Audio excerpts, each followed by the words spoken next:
Down at the smouldering ruins of the Watch's former headquarters, Sergeant Cullen is about to make a trained observation. Sun's going down. That means it'll be night soon. Yes, Sergeant. Sure wish the captain were here. Oh, I think this might be him now, sir.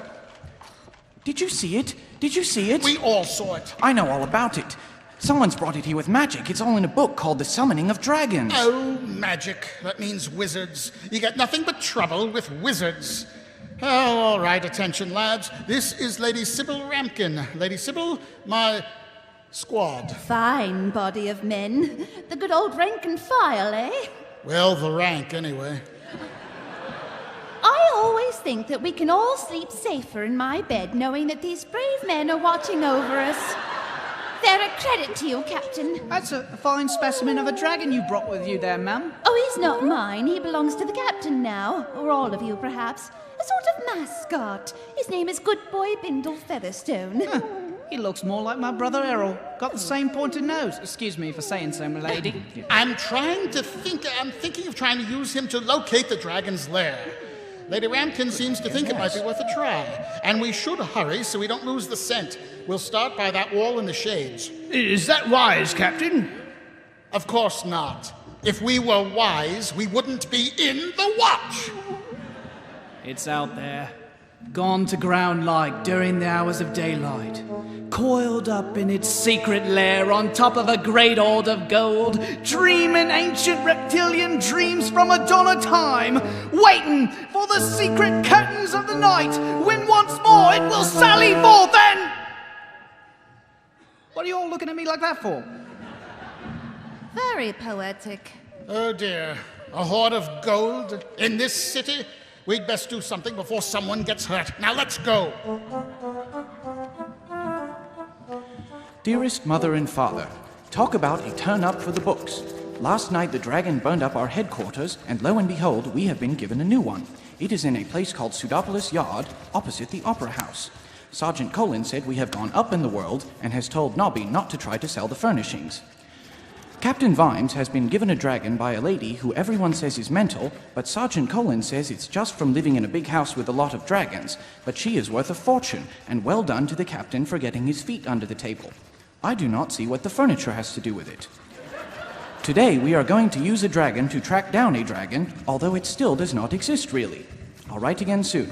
Your loving son, Carrot. Didn't work. It could be all the rain and people walking about, I suppose. Oh, not now, Errol. Don't worry, I'm sure we'll find it soon.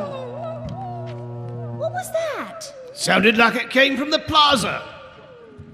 Oh, look! There it is! Oh, that's not right, it flying like that. I'm pretty sure there's something in one of the witchcraft laws.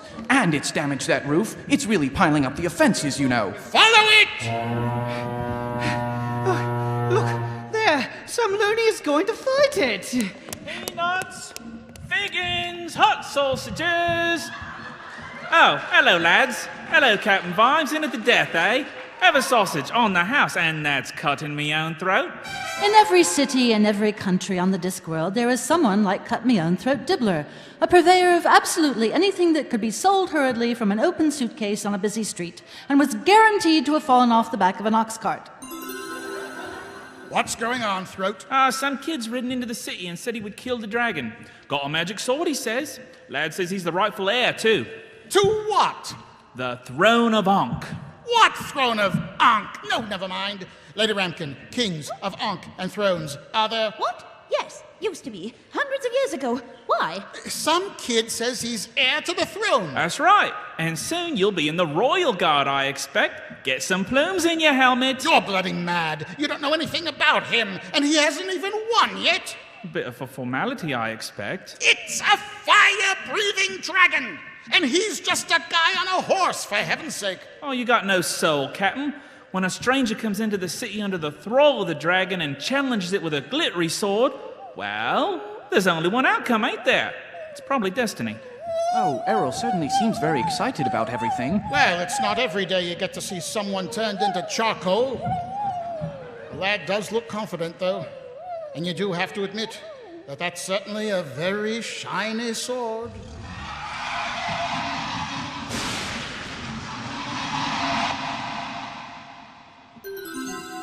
Ankh-Morpork was celebrating. Street parties, pub crawls, posh banquets and balls.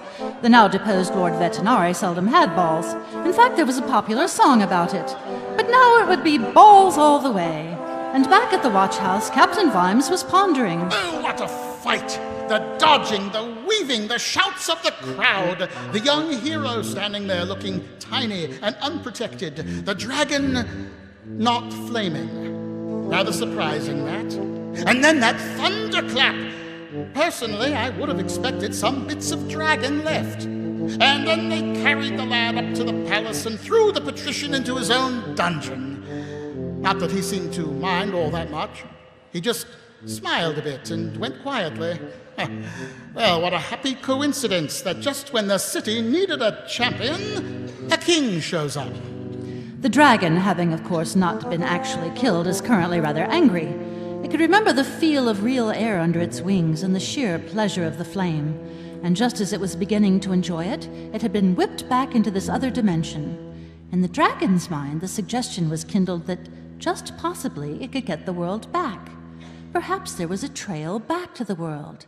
It recalled a mind so full of its own diminutive importance, a mind almost like that of a dragon, but on a tiny scale. Ah, there it is. What the hell was that? Yeah, you don't think? No, we saw it killed, didn't we? We saw it vanish. Maybe it's another dragon. We should warn people. No, because A, they wouldn't believe us, and B, we got a king. It's his job now, dragons. That's not a very civic attitude. Hey, look, it's Errol. What's up with him? Ben, did you see a dragon go by? Apart from Errol? Well, sort of, sir. Might have been. Well, come on, lads, after him!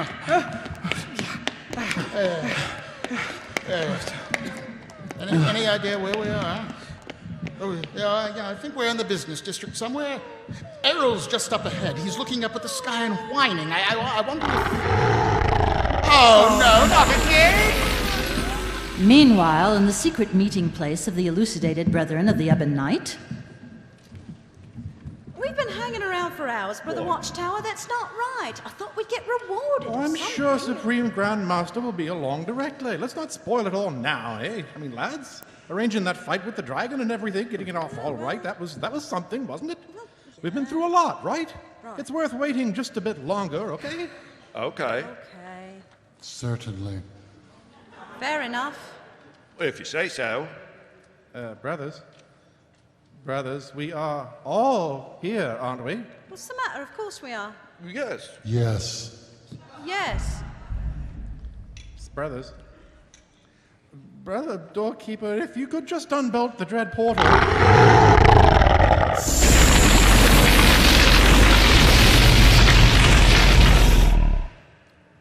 Is that you, Brother Doorkeeper?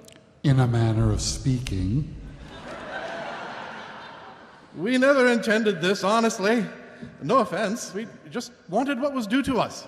Congratulations. And back outside the recently disintegrated meeting place of the elucidated brethren... Oh, my goodness. Amazing, really, how it can turn a house to slag just like that. Lady Ramkin, I think it might be safer if you went home. Sergeant Colin and Corporal Nobbs will escort you. Carrot and I will stay here to investigate. All right. What are we going to do now, sir? Oh, how should I know? Warn people, I guess. We'd better get over to the patrician's palace and then... Oh, shh. What? Look over there at that fellow. Well, there's no law against wearing long black robes and deep cowls. There could be dozens of perfectly innocent reasons why this person is wearing long black robes and a deep cowl and standing in front of a melted-down building at dawn. Really? Perhaps I should ask him to name just one. Excuse me, sir. I just wonder if you... Oh, after him, Lance Corporal! I think he went... No, wait. Damn, I think we lost him. Oh, come on, we better get along to the patrician's palace. The king's palace. Oh, yes, that's right, our dragon-killing king. Well done, that man. They're not going to like this. Captain Vimes and Carrot made their way back to Sidopolis Yard. Vimes had some very definite ideas about what he wanted done in circumstances like these, and wanted to make sure they were understood completely by his troops before he reported to the palace. What time's the coronation, Sergeant? At noon, sir, and Mr. Wonse has sent a message about how you're to be in your best armor among all the civic leaders, sir. Sergeant Hummock and the day squad will be lining the route, sir. It's up there, Sergeant. I can practically smell it. Yes, sir. So be damned to any lining of the route. I want you three up on the roofs, understand? When it makes its move, I want us to be the first to know. Yes, sir. Do you think that's a good idea, sir? Yes, Sergeant, I do. It was one of mine. Now go and see to it. I'll tell the secretary, Mr. Wonse, that the dragon is back. The rank made ready to man the rooftops to keep an eye out for the dragon. When Captain Vimes got to the palace, Lupine once said, "You're fired!" What? I'm not going to tolerate a commander in the watch who spreads silly rumors about dragons. Now get back to the watch house and gather your things. When he got back to the watch house, he noticed that Errol had eaten most of the table, the grate, the coal scuttle, and several lamps. Vimes comforted himself with the knowledge that he wouldn't have to tidy up the mess. On the rooftops, the rest of the watch comforted themselves in other ways. Saw this. Oh, don't worry, fellows. I'm sure a hero will turn up in time with some new sort of weapon or something and strike at its vulnerable spot. Hey, what's one of them? A spot where it's vulnerable.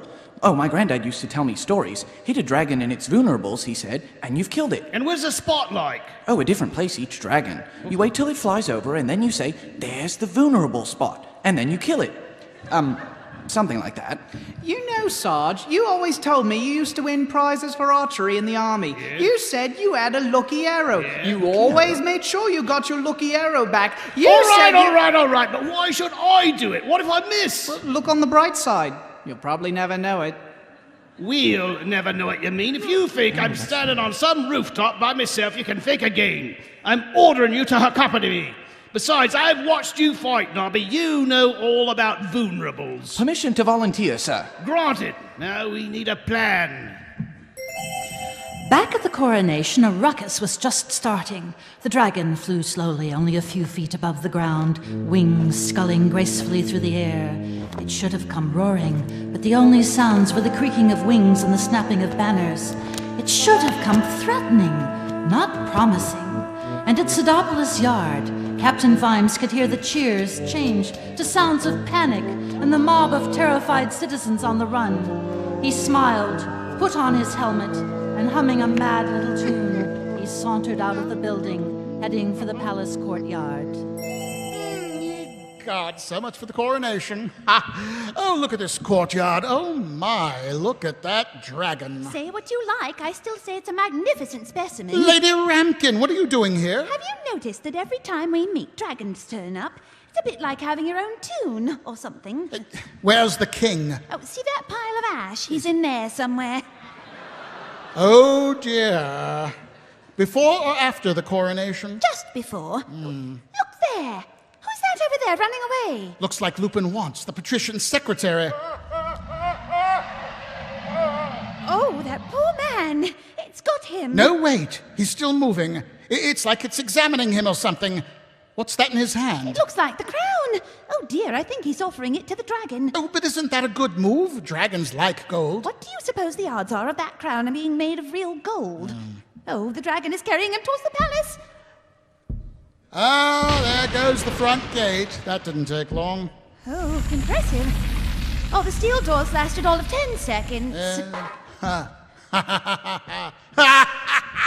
Hooray! Hooray! Hooray! What on earth do you mean? Oh, put out more flags. The dragon's got the crown. We've got a king after all. Have you been drinking? No, not yet. Not yet. Haha, but I will be. I mean, the dragon is noble after all. Haha, we'll really do it too. It's the Ankh-Morpork way. If you can't beat it or corrupt it, you pretend it was your idea in the first place. Well. Vivat Draco! ARTC.org